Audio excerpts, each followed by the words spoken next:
Presidente, o único líder da esquerda no Brasil, até em função das suas relações com o Foro de São Paulo, com o Farc, com Irã, com Hamas, tem tido uma dificuldade de assumir de fato que Hamas é um grupo terrorista. Isso tem prejudicado por demais a imagem do Brasil, em especial no Ocidente, e dificultado, né, muitos a se posicionarem, porque estão seguindo o líder, estão defendendo um grupo terrorista, vendendo camisetas, manifestação ali, acolá, enfim.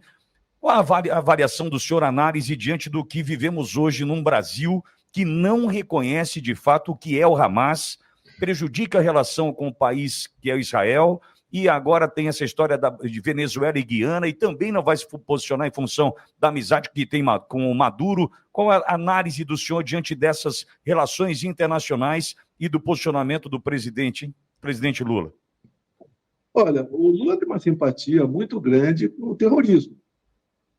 Quando o Foro de São Paulo foi criado aí em São Paulo, estava presente as Farc, um grupo terrorista que manteve refém, né, como sequestrada a senhora Betancourt, que era uma senadora da Colômbia.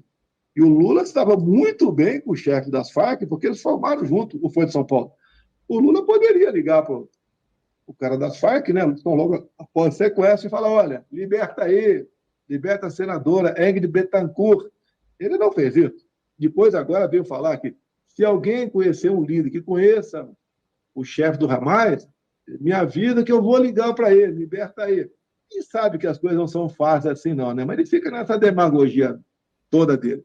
Mais ainda, as suspeitas fortíssimas do Irã, que está por trás desse ataque que houve agora em Israel. Lembro que lá atrás, quando o Lula era presidente, ele esteve no Irã e foi defender que o Irã, de Ahmadinejad, conseguisse enriquecer urânio acima de 20%, que, segundo Lula, era para fins pacíficos. Apesar do Ahmadinejad, o Irã, sempre dizer que o objetivo deles é destruir Israel. A questão do Hamas agora, a barbaridade que esses caras fizeram, decapitando crianças, né? Foram mais de 40 crianças cortadas a cabeça delas, estuprando mulheres e depois assassinando mulheres.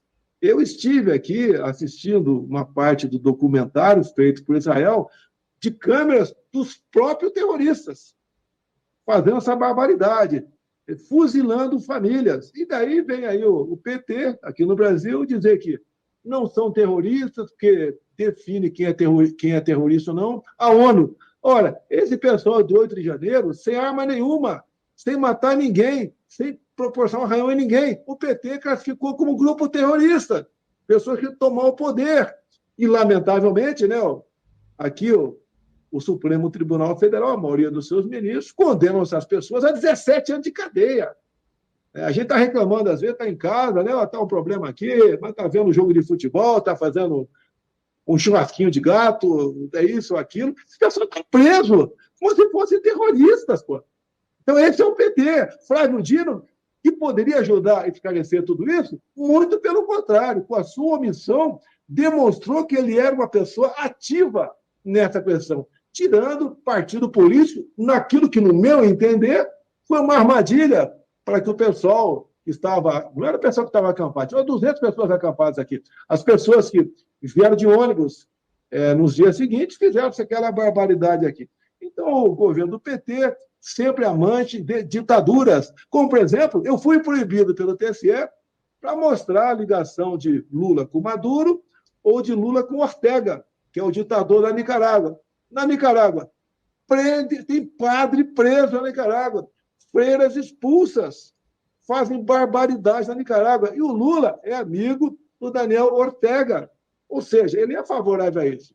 E, mais ainda, né, a gente vê, segundo aí algum jornalista daquela grande rede de televisão aí, falando que, olha, tive contato com alguns ministros do Supremo e eles falaram que, por ocasião das eleições, se sentiram muito felizes, né, aliviados, porque salvaram a democracia no Brasil.